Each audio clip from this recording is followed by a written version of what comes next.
Greetings and salutations. You are watching Watch in VR episode number 15. My name is Danthal. I'm here with my guest, Gabriel Priddy from Gabe's 3D videos on YouTube. How's it going, Gabriel? It's going great, Dan. Thank you so much for having me. This is awesome. Yeah, no, we are both VR180 people on YouTube. Gabriel creates a lot of really fun videos and artistic videos.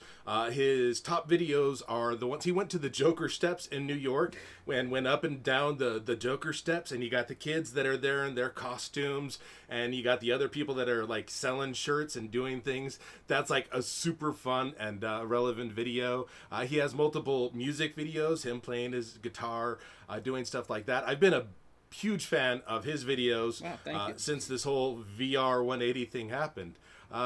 So how you holding out? It's it's March 22nd now, and we're like knee deep in the COVID-19. We were just talking about just so luckily I happen to already be in a doomsday bunker. This is perfect. But I'm glad to hear that you are healthy over there in Arizona. You certainly have better temperatures and whatnot, but we're doing okay. And I appreciate what you said there. Thank you for watching. And I think it's really cool that you're doing this, because there's been like 3 or 4 times when I've recorded videos about just venting my feelings. Why isn't VR180 what it should be? Why isn't it taking off? Mm-hmm. And I guess I was so passionate about it, I was kind of embarrassed, and I just never released the videos. But I wish it was bigger, and I think what you're doing, helps with this. Let's talk about it. Let's actually figure out how to make it what it should be. So it's awesome.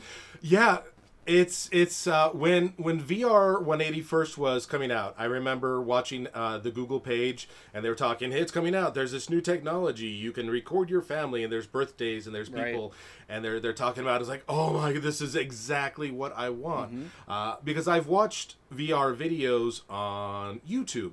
Like even in like 2016, they were starting to do that. The cardboard videos were coming out, and some of them were better than others. But I'm like, I want to make stuff like this. I have a background. My background is really simple. I went to high school, and we had the cameras, and we did a whole news shoot in the morning. Or no, we did in the afternoon, and then that news got shown the day after during homeroom. Okay. So like I made Anchor like my junior year and my senior year, and so like I was the face that everybody had to watch every single day in the homeroom. And I did that, and I did the editing, and I did the production, and I did announcing, and I did some of the first like computer graphics that the news did. So I like caught the bug then, and then my life got caught up with me, and I got out of video and everything. I couldn't finish college up, but when this new VR video came out, I'm like, this is what I want. This is the new thing, and this is the future.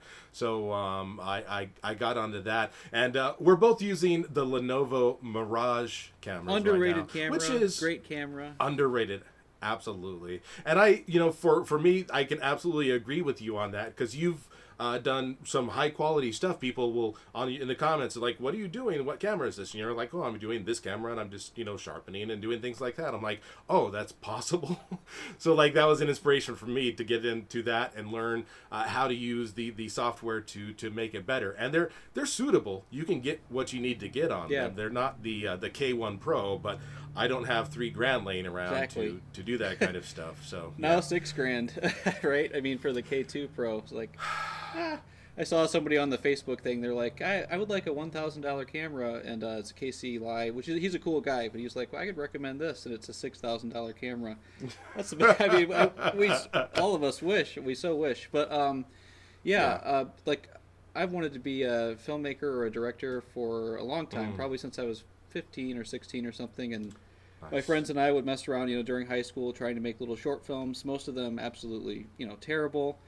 I got like a credit card, and I got a Panasonic DVX 100B. If you remember, it's one of those. It's 480p, and it costs $5,000. And now I got a $200 camera that shoots 4K and 3D. It's incredible how far technology has come. I mean, if you told me this when I was in high school, my mind would be completely blown.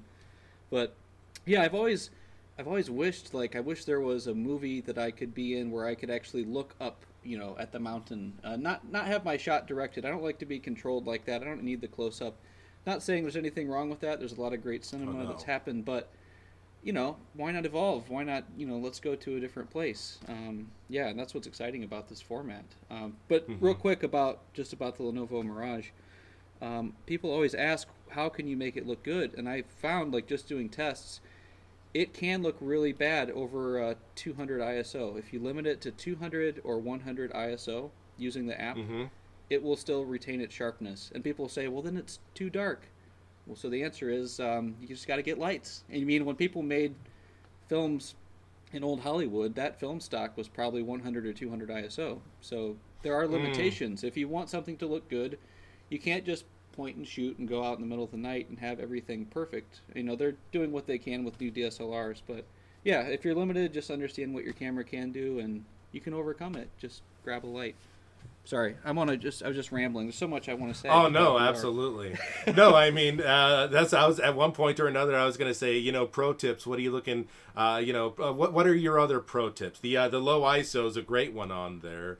I like to. There's the unsharp mask in Adobe Premiere is what I use, Okay. and that you can slap on there, make it full, and you can slide it around, and you can get some clearness out of that. The VR sharpen that's in Adobe Premiere is also okay.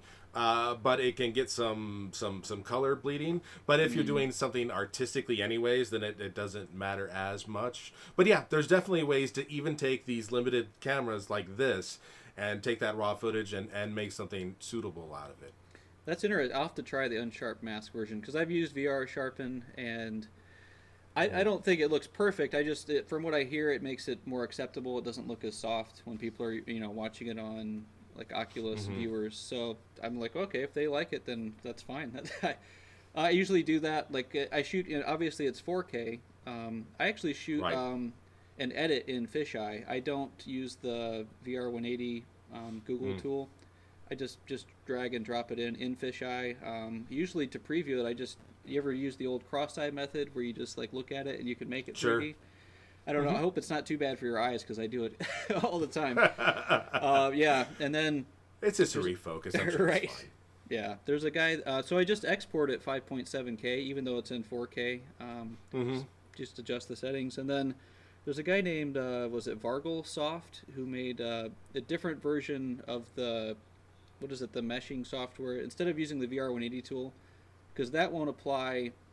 What is it called? I'm trying to think of the word, but it's like in order to upload it to YouTube and not have it just be side you have by to inject side. it. Right, you have to inject it. That's what I'm saying. Yeah. Yeah, he made a different version of the software that will allow you to do it in fisheye. So that's what I do. I just use his version, but it's basically exactly the same as the VR180 tool. Yeah.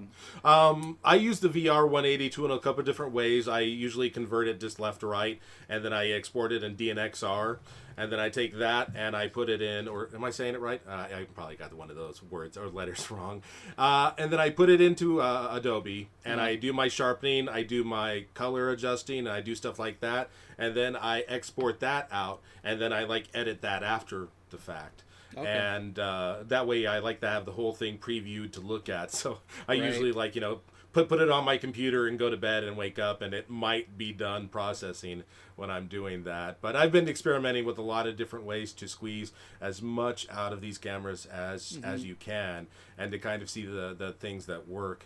I've done a lot of equipment gathering, making equipment out of things, hodgepodging parts from musician's friend and stuff like that to make tripods that can hold multiple cameras and microphones. And I had to the one I'll show a picture of it. I had to put stickers on it and everything because by the time I was done, it looked like a rifle. And carrying that around downtown and then setting it up. I might have seen that. Was that on Facebook somewhere? I think I might have seen that. Yeah. No, I realized that I was walking around downtown Tempe, and I had this thing that definitely does, people are looking, what is that? I was like, why are there so many security guards around? I'm like, oh, it's because I'm carrying heavy equipment around and whatever. But yeah, I found that the trick is, if you want to record in public, just get a lanyard. Any kind of lanyard, and people will just be like, okay. That's all you need. Like it'd be a Disneyland lanyard. There's something with your picture or He's some okay. kind of Yeah. text on it. I don't care if and he has a everybody's gun. just gonna He's got a permit for that gun. See his lanyard? Yeah, I was in downtown Tempe, and I just happened to have a lanyard on because I was attending a convention there, and I was like, oh, that's why everybody left me alone, because when they just look and they see when you have cameras and a lanyard, you're good. Mm-hmm. So, like, what kind of things have you had to do with the VR180 cameras in your setup? You said lighting is one of those things that you do a little bit different. What other kinds of changes? Let's see. I guess with the Lenovo Mirage, definitely limit it to 200 ISO. If I can't see it in 200 ISO, I just don't shoot it, or I bring a light. Obviously, it has problems with audio after 1 or 2 minutes. Yeah. It goes that downslide into whatever kind of mush. And It's so weird. you have to have an external mic and sync it, and just do a clap or something, and then after the fact, sync your audio. Just recently, I finally got a gimbal, and so I'd like to anybody that has a Lenovo Mirage, I would really like to recommend this particular gimbal. Nice. I'm not sponsored by them or anything, but it's the Feutech Vlog Pocket, and it's only $100. I went to B&H. Wow. Yeah, B&H Photo Video, and I got the new DJI one, whatever it was, but it doesn't fit. DJI Osmo 3 does not actually hold the Lenovo Mirage. It's look, it's out of batteries. Bad timing. Look, just trust me that this thing works perfectly with the Lenovo Mirage. The only difference is you have to hold it backwards. So instead of holding it like this, you would hold it like this. And it just works absolutely perfect. The weight is perfect. Oh, that's awesome. And I've been uploading, like, all the walking stuff I've been doing on my channel. I've been using this, and it's been a lot better.